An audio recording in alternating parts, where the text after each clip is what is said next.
Hi guys! Kumusta mga guys? How are you all? Vlog ko lang itong kahabaan ng F. Manalo Street, Barangay Pinagkaisahan, Cubao, Quezon City, Philippines. Ito malapit sa school. Malapit sa school guys. Si Idol o Idol.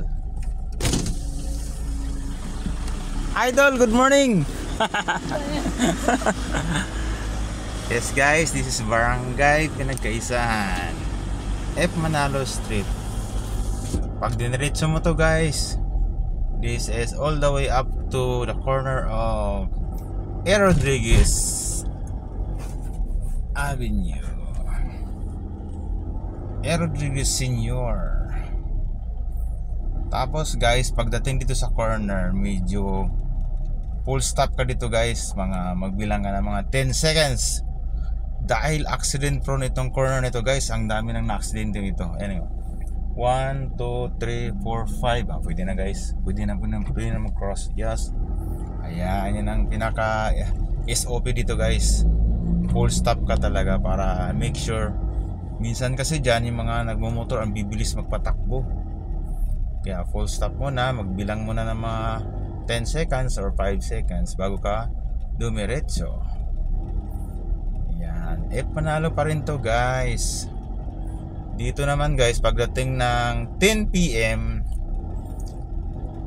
sinasara na nila dito yung guys, yung dyan sa may corner meron dyang harang.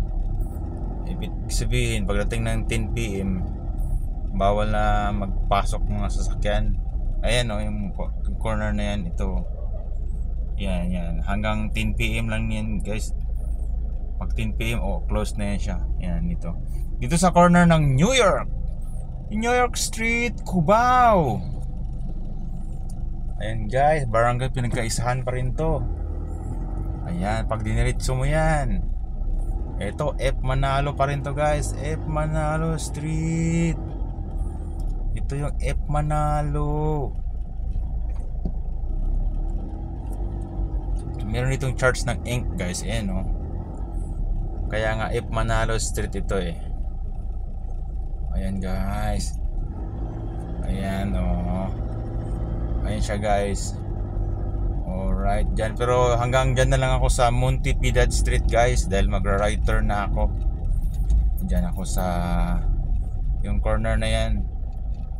Mag-right turn na ako dyan guys. Dahil hindi na ako diretso sa dulo. Dahil dito ako sa Montipidad ang daan ko.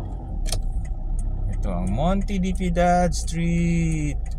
Doon sa may left side guys is going to Edsayan. Ito going to Edsayan guys. Then pag mag right turn ka dito, going to A. Rodriguez here. Alright guys, that's all I have to say for today's video.